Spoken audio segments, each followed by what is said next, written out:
Hello friends मैं दीपांकर मैं भाटिया दिलजान भाटिया। ए दे वफा आज एपिसोड जोर से चला है 16 भाई 16 एपिसोड पे पहुंच के, जैसा कि आप लोग जानते हैं जानते हैं यार, उन्होंने तो देखा हुआ, हमने भी तो देखा है पिछला एपिसोड, हम नहीं जानते क्या।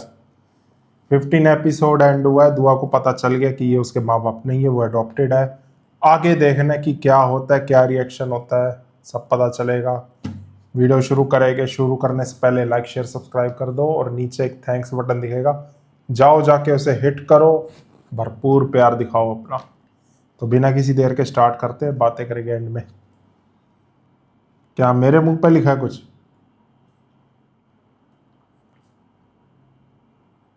मुबारकां लाला जी, मुबारकां। फोर्थ टर्म में आने और एएसयू बनने की मुबारकें। आखिर तू पहुंच गया उस कमरे में जिस पर तूने फर्स्ट टाइम से नजर रखी थी। नजर रखी थी और दिल भी।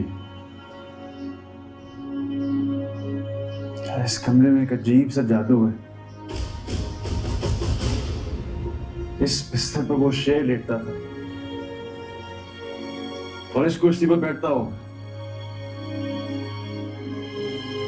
अब तुम्हें कैसे बताऊं कि मैं इस वक्त क्या महसूस कर रहा हूं? तो बताने की जरूरत भी नहीं, तेरे चेहरे पे सब लिखा हुआ है। क्या मजा आ गया था। दिल तो नहीं दिखा सकती, लेकिन हथेली हाजिर है। देख लो, तुम्हारा नाम लिखा है। अल्लाह का शुक्र है तू भी शाहजहान की दादी की तरह ठीक ठाक बेशर्म।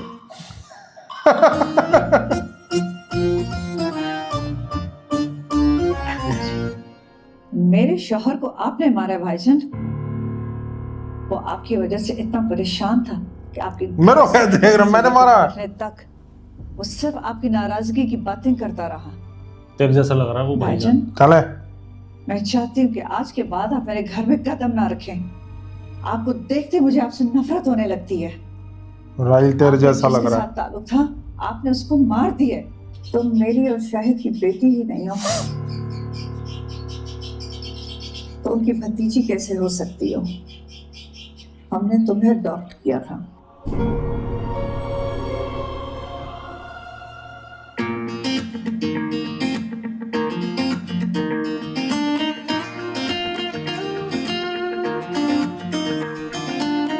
प्रैक्टिस शुरू ऊपर जन लग पे आए।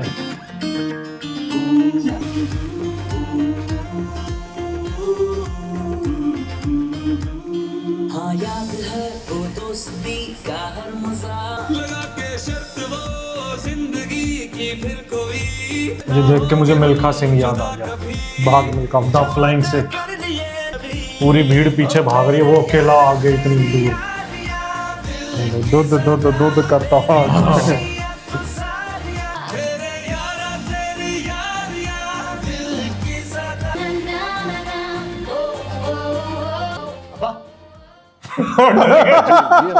जी जी जी मैं हाजिर हूँ। डर गए पापा बोलते क्या ही क्या मत आ गई है? डरा दिया तूने मुझे। बोल। अब्बा, खुशखबरी है, खुशखबरी। सिप्तेन शाह को दिल का दौरा लंबे दौरे पर ले गया है। अल्लाह के हुक्म से फारिग हो गया है और उसकी सीट खाली हो गई है। जिमनी इलेक्शन की तैयारी करें अब्बा जी।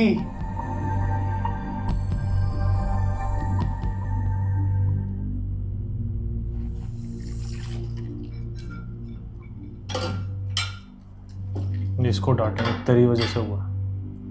अरे ये क्या किया? मैं ड्रामा देख रही हूँ। हम भी तो देख रहे हैं। तुम मुझे ये बताओ, राहील को तुमने बताया कि दुआ शाहिद की बेटी नहीं है? चले मैंने नहीं बताया, उसने जबरदस्ती पूछ लिया। बस कर दो ना, मैं बेवकूफ हूं और ना तुम इतनी मासूम हो कि कल का बच्चा तुमसे जबरदस्ती वो बात पूछ ले जो आज तक हुई भी नहीं। दुआ को हमने अपनी बेटी समझा है, अपना खून माना है, और कुछ तो खुदा का खौफ किया होता। 20-22 साल बाद कौन सी बात कहां से निकाल के ले आई हो तुम? इसलिए कि राहील दुआ का पीछा छोड़ दे, ना वो खुद बेइज्जत हो और ना वो हमें जलील करवाए। तुमने ये अच्छा नहीं किया। बस अरे आप खामा में डर रहे हैं, ऐसा कुछ नहीं होगा। वो तो उसे अपने खानदान का समझता था, इसलिए उससे शादी करना चाहता था, इज्जत समझता था अपनी। लेकिन अब उसे सब मालूम हो गया। जिस लड़की के माँ बाप का अता पता नहीं है, उससे हमारा राहील क्यों शादी करेगा? तुमने बंदर के हाथ उस तरह दे दिया है। अब देखती जाओ वो किस किस का गला काटेगा। बंदर बना दिया उसको। सही बात है। मुझे इतनी स्ट्रेंथ देने के बाद आपने कैसे सोच लिया कि मैं सच को हैंडल नहीं कर पाऊंगी? काश आप मुझे किसी दिन सच बता ही देते कि मैं आपकी बेटी नहीं हूं। मैं उसी वक्त आपके सीने से लग जाती और कहती कि मैं आप ही की बेटी हूँ। इतना तो यकीन था ना आपको मुझ पर।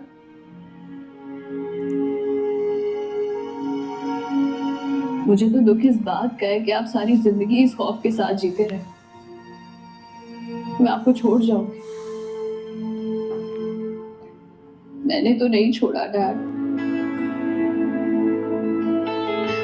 आप ही मुझे छोड़ गए। कैसे मानूं है तू राहत जुदा सोच कर दिल अकेला छोड़ दिया आपने मुझे। तू नहीं सामने दिल में तेरा।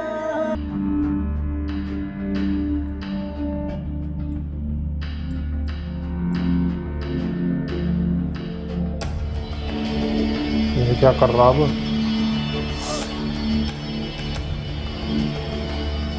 कुछ ना कुछ हरकत करेगा।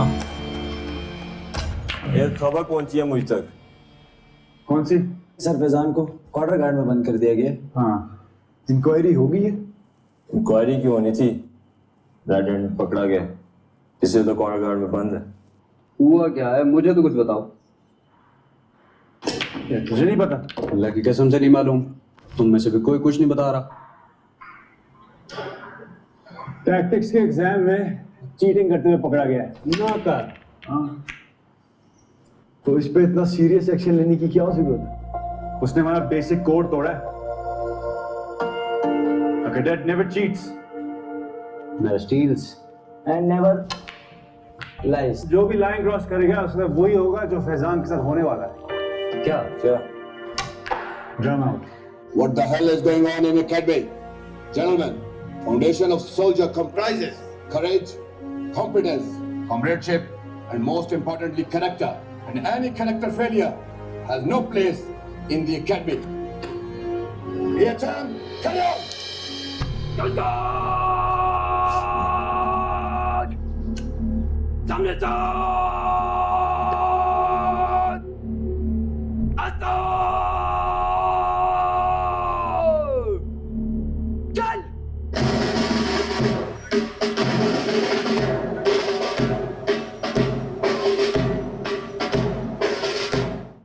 जब तक जिंदा रहा डरता रहा, कहीं सच जानकर तुम्हें कुछ सदमा ना हो, कहीं तुम हमसे दूर ना हो जाओ। अपने माँ बाप के बारे में पूछना ना शुरू कर दो। अगर मेरा उनके बारे में जानना जरूरी होता मैं आपसे जरूर पूछती। ना ही मुझे कोई शौक लगे और ना ही मुझे उनके बारे में जानने का कोई शौक है। अम्मी, अबू का नाम मेरे आईडी कार्ड पर हमेशा रहेगा और उसी नाम से पहचानी जाऊंगी। और जब मर जाऊंगी तो मुझे आपके नाम की जरूरत पड़ेगी। क्यों डरा देने वाली बातें करती है? अभी इस घर से एक लाश उठी है। ये कुछ लीगल इलीगल कोई एक्शन लेगा, कुछ ना कुछ हरकत करेगा। मुझे भी यही लग रहा है। मे भी प्रॉपर्टी को लेके ना करे, इस घर को हो सकता है। शाहिद अंकल की कब्र पे फातिहा पढ़ने आया था, सोचा तुमसे मिल लूं। आंटी की तबीयत कैसी है अब? ठीक है। उस दिन जो बातें हुई वो सब हम भुला चुके हैं। इतने बड़े हादसे के बाद चची की जगह शायद कोई भी होता तो यही सब कुछ कहता। पता नहीं किसकी नजर लगी हमारी फैमिली को। नजर नहीं लगी राहिनी, तेरी हरकतों से तुम्हारी जिद खा गई है। तुम्हारा बिला वजह का मुझ पर हक जताना सब कुछ दबा कर गए। आप भी तो उसी पे जताया जाता है जिससे मोहब्बत होती है। मुझे ऐसी मोहब्बत मोहब्बत की जरूरत नहीं है जिसने मेरा बाप मुझसे छीन लिया। सब कुछ बर्बाद कर दिया। जो हो गया उसे भूल जाओ, मुझसे शादी कर लो। मैं किसी काम से नहीं रोकूंगा, तुम्हारा हर ख्वाब पूरा करने का तुम्हारा साथ दूंगा। जा यार डुब मर। चाहे अभी शादी ना करो, सिर्फ मंगनी कर लो। शादी ना करो, मंगनी कर लो। बेहतर यही होगा तुम चले जाओ मेरे घर से। यार एक बार थूकते सही है तो मुंह ते, मैनू बड़ा मजा आएगा। कैसा गन चक्कर आदमी। अडॉप्टेड औलाद हो, और ऐसी औलाद का कोई हक नहीं होता। ओ उसको पता है, वो बता दिया इसने। उसकी माँ ने बताया तो था। हाँ लेकिन इसको नहीं पता था ना कि इसको पता है। देखो हम सबकी भलाई इसी में है कि तुम मेरी ऑफर को पुरसुकून दिमाग से सोचो, वरना तुम और चची तय हो जाओगे। वही ना, धमकी वाली, इनडायरेक्टली धमकी दे रहा है। बात वही हो गई ना।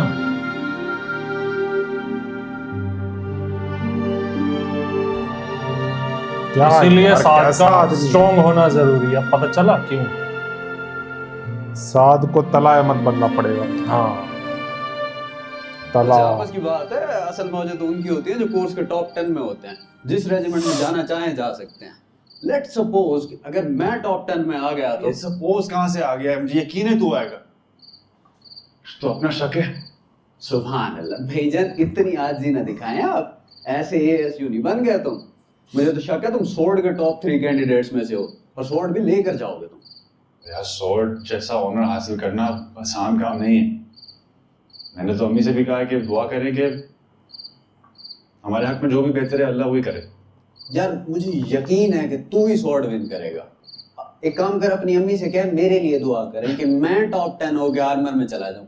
तेरा तो पेरेंट क्लेम है आर्मर, तू तो सोर्ड भी विन करेगा और आर्मर में भी जाएगा, है ना? यार मैं अपने फादर के फुटस्टेप्स में फॉलो करना चाहता हूं, लेकिन मुझे चॉइस पूछी गई ना, इन्फेंट्री में जाऊंगा। सोच लिया मैंने। तू क्या कह रहा है? मैं क्या सुन रहा हूँ? तो सही सुन रहा है। मगर क्यों?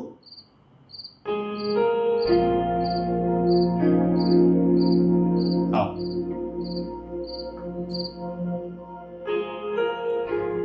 मेरे फादर मेरे लिए रोल मॉडल से कम नहीं, लेकिन इस कमरे में रहकर मैं इस अजीम हीरो को समझा। इसके पीछे पीछे उस निशान तक पहुंचना चाहता हूं जहां तक ये पहुंचा है। निशान मिले ना मिले, अपने मुल्क के लिए लड़ते लड़ते उसके जैसी शहादत मिल जाए तो समझूंगा कि दुनिया में आने का हक अदा हो गया है। इस शेर की आंख से जिंदगी और मौत की आंखों में आंखें डालकर जीना चाहता हूं। इसके कदमों पर चलकर अपनी पाक फौज को देखना चाहता हूं। इसलिए डिसीजन ले चुका हूं। तुझे तेरे डिसीजन से कोई नहीं हटा सकता। तू बिल्कुल सही कह रहा है। मैं भी तेरी जगह होता तो मैं भी यही कह रहा होता। चलो ठीक है, तू शेर की लेगेसी कैरी कर, मैं घोड़े पर सवार होकर आर्मर में जाता हूँ इंशाल्लाह। तो दोस्तों इसी के साथ ए बेवफा एपिसोड 16 का फर्स्ट पार्ट एंड होता है। मिलते हैं सेकंड पार्ट। Bye bye.